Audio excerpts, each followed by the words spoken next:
we can. Each man must do his bit. Welcome to another edition of the Public Interest. And today we will discuss food security in the Caribbean. The Caribbean, although it is scattered over thousands of square kilometers of sea space, is larger than Germany. And I'm convinced that the Caribbean, the English-speaking Caribbean, even on its own, can produce enough food for all of its citizens. I know that recently we celebrated, or some person celebrated Thanksgiving, an American festival, but it has become very popular among the moneyed classes of Guyana. And soon we'll be celebrating Christmas. I would like to see a lot more papaws and avocado pears and pineapples, but I'm sorry to say that a lot of containers will be coming in, bringing apples and pears and grapes. And this importation contributes to the food insecurity in the Caribbean. Right now, the Caribbean, the Anglophone Caribbean particularly, imports about $5 billion worth of food. I'm convinced, and I think the Caribbean community is convinced also, that it can produce much of this food in the Caribbean itself and save its foreign exchange to contribute to the people's health and welfare and to development. So I'm not against foreign food, but what I am against is spending hard-earned foreign exchange to keep American farmers rich when our own farmers in Guyana are suffering. So over the last 20 years or so, the Caribbean has been toiling to establish community agriculture policies, CAP, a common agriculture policy, a Caribbean community agriculture policy. In 2 years' time, 20 months' time, in July 2023, CARICOM will celebrate its 50th anniversary. And many people will be wondering, well, what has CARICOM done? But let me step out of my crease to bat for the bureaucrats. We have excellent plans. The technical people and the bureaucrats in CARICOM have done their work. It is now for the politicians to perform. We had what is called the Grand Anse Declaration. Grand Anse, of course, is Jamaica, Grenada. And that declaration put the Caribbean community on a path to food security. That was 1989, 32 years ago. After that, we had the promulgation of the CAP, the Caribbean Agriculture Policy. And even here in Guyana, we had what is called the Lilienthal Declaration. So there are abundant declarations, there are abundant plans, and we must ask ourselves why we're still importing so much food in the Caribbean. I'm not speaking about Guyana alone, I'm speaking about the entire Caribbean. We still import sugar. Can you imagine? Your ancestors, Indian, African, Chinese, Portuguese, were brought from the continents where they were born to produce sugar. And we are still importing sugar in the Caribbean, 200-300 years later. Something is wrong. Too much food is being imported. Why is that so? Well, there are structural reasons. One, there's just so much sugar you can eat. And during the period of enslavement and indentureship, we were encouraged to eat food that we did not produce. Older folk will remember eating smoked herring.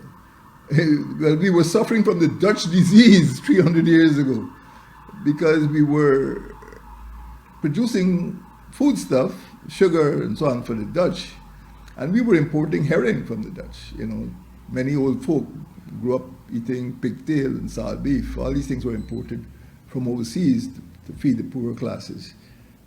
So there are structural reasons that some forms of local agriculture were not produced, were not encouraged. And as a result of that, we produce things we didn't consume, and we consume things we did not produce. And to some extent, this Dutch disease is still with us today. And there are commercial reasons as well. That is, a lot of businessmen prefer to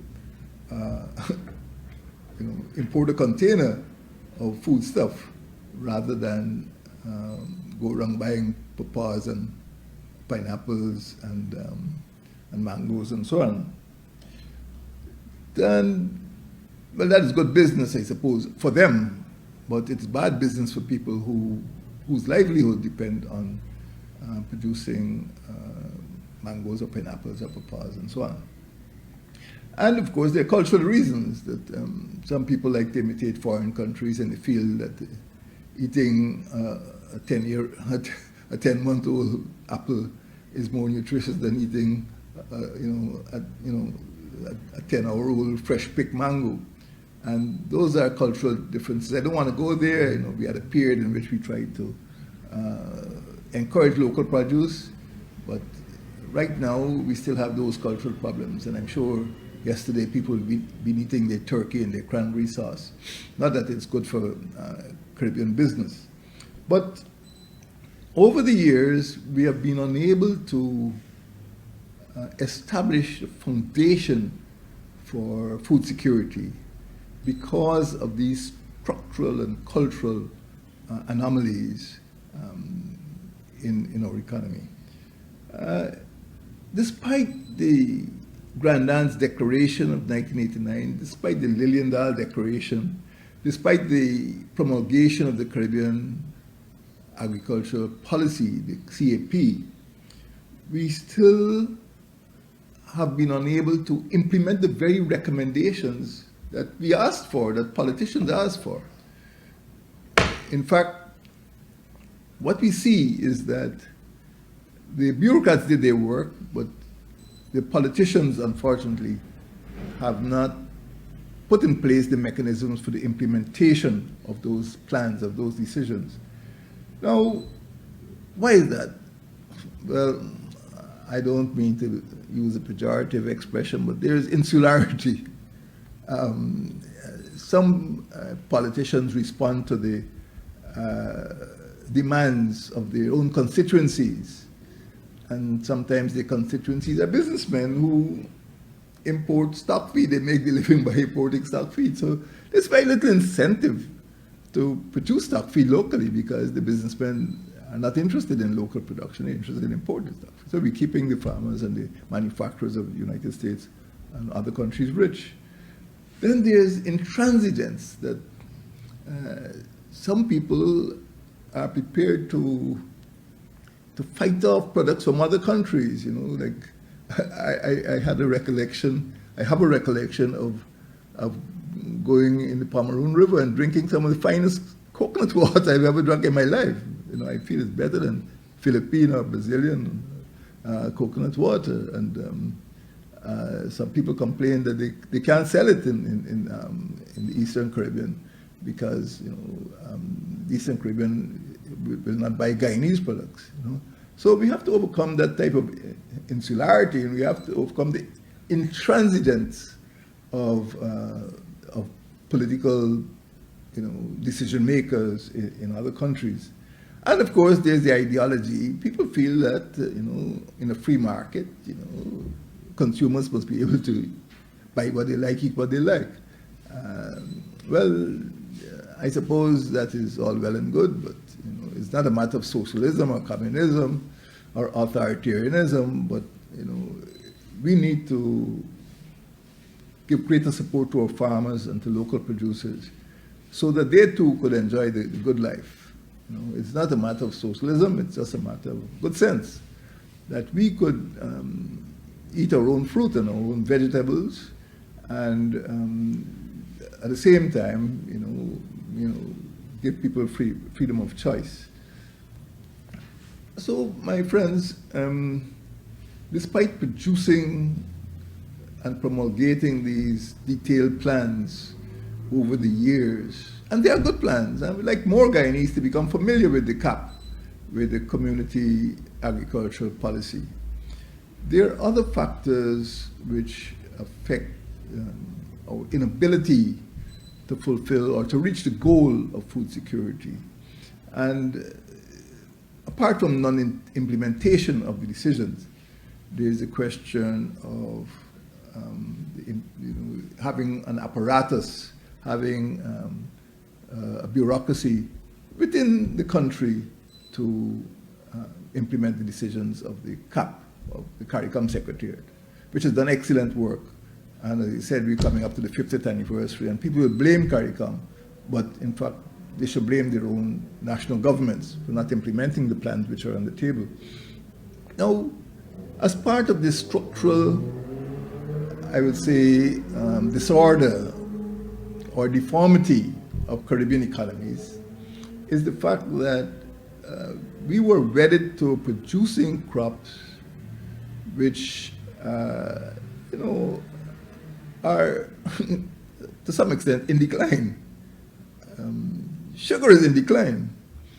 The PPP administration shut down the East Demerara estates, Diamond, Lusignan, Ogle, and my own administration tried to consolidate the East Berbice, the West Berbice, and the West Demerara estates. But if you look at the history of sugar, it has been contracting, and industry has been contracting, not for 5 or 10 years, for 100 years. And sooner or later, people will not be producing cane sugar anymore. Similarly, tobacco. Tobacco is in a cul-de-sac.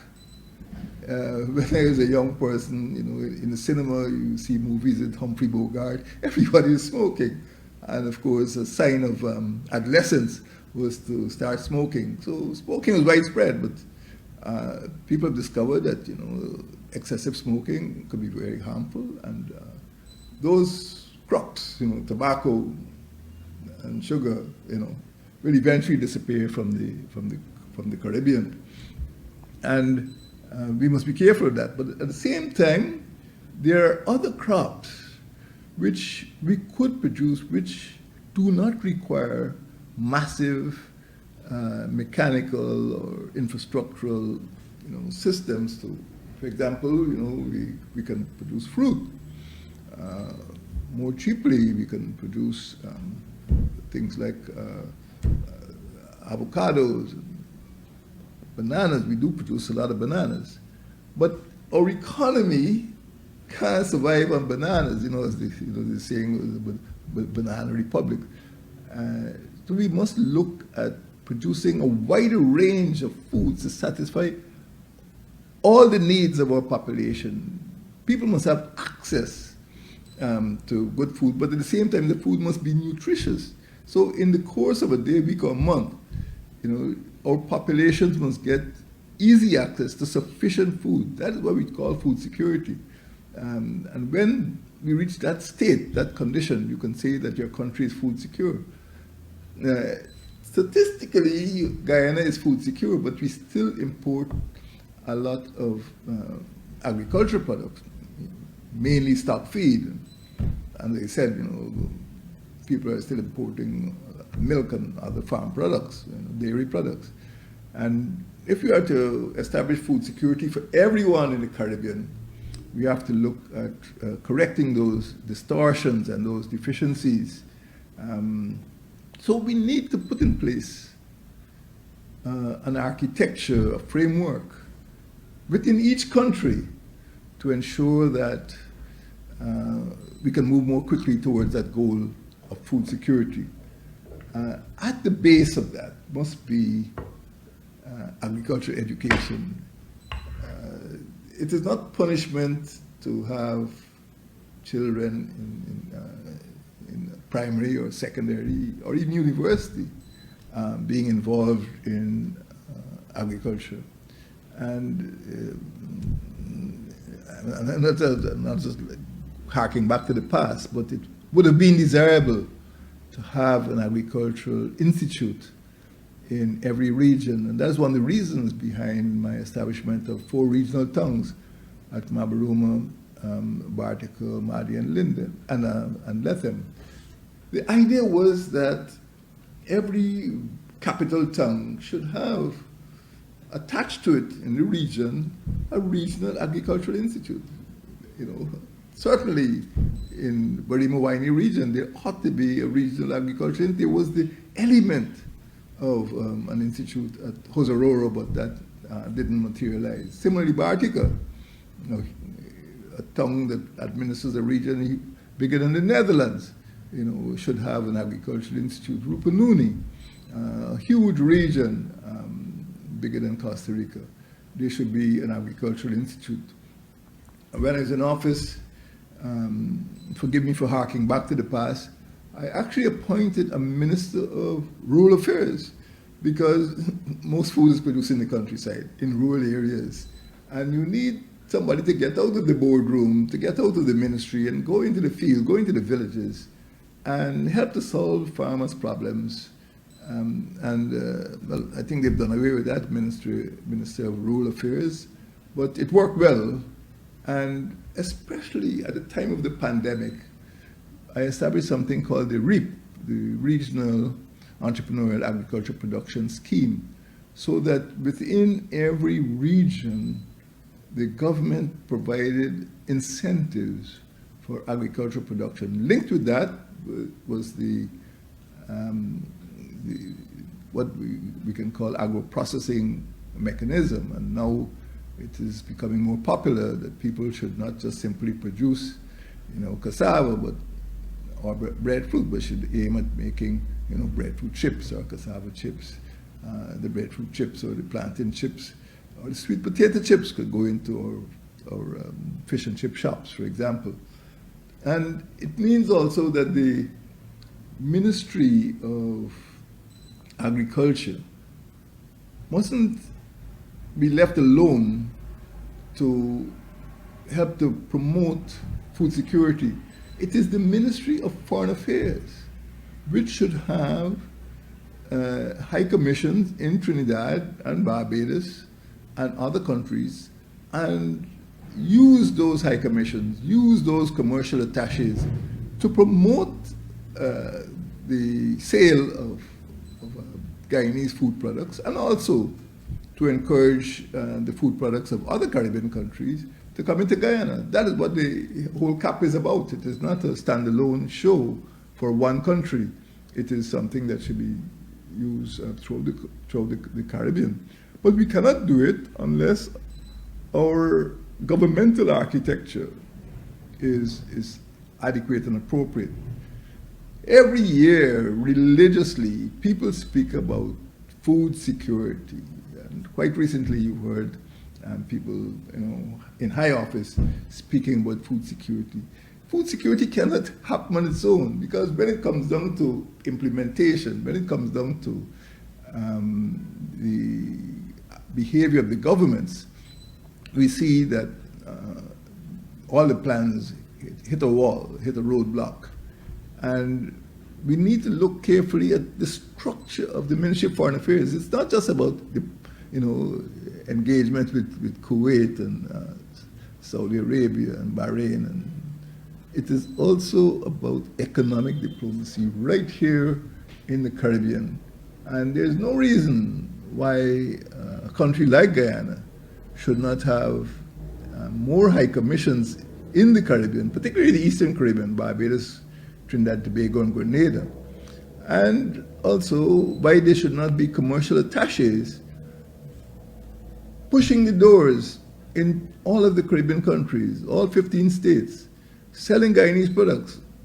When I was in office, I had a meeting with the president of Liberia, Sirleaf Johnson. I had a meeting with the president of Ghana, Akufo-Addo. I had meetings with the president of Nigeria. And every meeting, I try to sell Guyana sugar, Guyana rice, because many of those countries buy their rice from Vietnam. And we can do more if our foreign ministry puts its foot in the door like a traveling salesman and sells Guyana's rice and Guyana's products, Guyana's timbers, Guyana's furniture. So we need to have a policy which is implemented in the Ministry of Foreign Affairs and the Ministry of Agriculture. So when we're talking about fish or timber or rice or even rum, we have a ministry which is going out there. The Ministry of Agriculture might be good for Blackbush Polder, it might be good for, West Coast or West Bank. But we need a foreign ministry which works to make food security a reality. Now, we have many deficiencies. It is no point pretending that we can have a conference and then food security will simply appear. Right now, too many things are not in place. As I mentioned, at the bottom level, we need to encourage greater agriculture education in our school system. It must be, I don't want to use the word mandatory, we passed that stage of mandating things, but there must be, especially in rural areas, some encouragement. A school shouldn't be a little, cottage, in Regent Street or in a city. It should have space, land space, so you could have a farm, a school garden. Every school should have a garden, and children should learn, to feed themselves, because it's part of the curriculum. Nothing wrong with that. In fact, there's a lot to be said for that. But there are other things that need to be done at the level of governments in the country. First of all, we have to put a lot more emphasis on investment. Many of our countries are small and they're poor. And if we are to make food security a reality, we need to have investment. That's the first I that our rich entrepreneurs or financiers must be encouraged to put their money into agriculture. I was very impressed a few years ago. The Prime Minister of Barbados came here, Mr. Frondell Stewart, and he traveled with me to the Rupununi, and we went to a farm, about 12,500 hectares in the Rupununi, owned by a Barbadian entrepreneur, growing rice and selling that rice to Brazil, growing a wide range of vegetables. Here we have a Barbadian, presumably a rich Barbadian, investing in agriculture in the Rupununi. And it was thriving at that time, and it was growing rice, and it was being packaged, and it was selling that rice to Brazil, northern Brazil. We need that sort of investment from our own Guyanese entrepreneurs as well. People must have confidence. We have the land, and some people have money. But that money must be, well, I can't say must, that money would serve the country better if it was put into agriculture. But the investments don't only have to come from overseas. Investments could be generated locally. We also need to have infrastructure. No point bringing entrepreneurs from thousands of kilometers across the sea, and you cannot reach the site. Could I see the land that you're putting up for agricultural development? And then you have to go and wait at an airport, and then you have to get into some SUV, and then you have to go through some pothole trail. By the time the entrepreneur gets there, he said, this is it. And you're not going to attract investors if you don't have the infrastructure. Our agricultural lands in the intermediate savannas of the Berbice River are suitable for investment. Agricultural lands in the Rupununi, in Region 8, Region 1, all of the interior regions have suitable agricultural land. But getting there is a big problem. In Region 8, for example, Potaro Siparuni, there's no highway. Every year there's a safari to go from east to west. There are no proper roadways. And you would be surprised at the quality of agricultural produce that will come out of the Potaro Siparuni region. Excellent, but the farmers cannot get to the market, and the entrepreneurs cannot get to the farmers. So we need infrastructure. But in the Caribbean as a whole, you also need to have aircraft which are moving containers. Right now, because of the downturn in passenger traffic,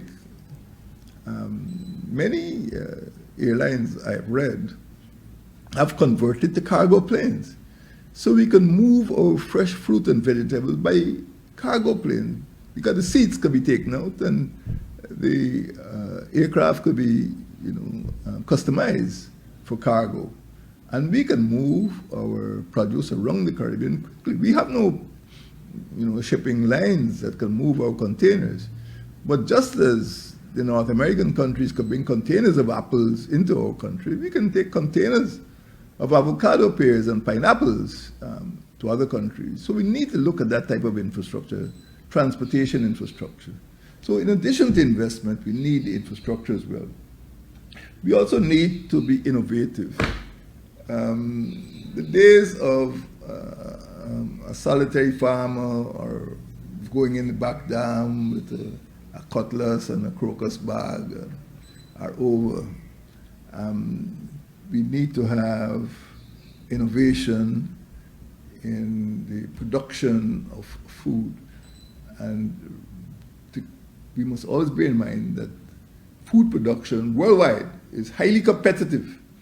And if we are to compete, if we are to bring down prices and carry up production, we need to have new techniques to control water, maybe use less water than we're using at present, and maybe to have water available when there's a drought, or to remove excess water when there's flooding. But we have to be much more innovative than we are now. We have to look at different technology. People are using drones. People are not depending on going into a paddy field and casting paddy by hand anymore, and controlling insects. All of these things require different technologies if they are to be done efficiently and competitively in relation to the other countries. Most of all, we need information. If I'm a farmer, I need to know what the hundreds of hotels in Jamaica and St. Lucia and Barbados need. Oh, they need avocado pears. I'll sell you avocado pears. They need pineapple chunks. There was a French company here selling pineapple chunks. There's a French company producing heart of palm. How could it be that a Frenchman could come and go all the way up the Barama River to produce heart of palm, or to go into Mainstay and produce pineapple chunks, and our own entrepreneurs cannot do that? What I'm speaking about, therefore, is that we must have information about what the market needs, but we must be able to use information technology also in order to promote our produce, to understand the market, and to adopt new techniques and technologies if we are to be successful. So by these means and measures, I believe that the entire region could become food secure. I do not think that any citizen of the Caribbean community needs to go to bed hungry. We are a big region in terms of land space. We have the knowledge. Studies have been done. And we could feed our people by adopting the very proposals and technologies that have been recommended by CAP. But there must be structured change in our Ministries of Agriculture and Foreign Affairs. There must be, I would say, a willingness on the part of our politicians to drop their intransigence, drop their objections to other countries' products, and accept that we are one region and that, the rising tide lifts all boats. We can all benefit from food security, and I urge not only politicians but also entrepreneurs and members of civil society to take food security seriously. We are in the middle of a pandemic. We've had the worst floods, using the words of the government, we've had the worst floods in our lifetime in this country. All 10 regions were affected. Food production has been affected. And we need now more than ever to adopt and implement strong policies to ensure food security in Guyana and throughout the region. Thank you.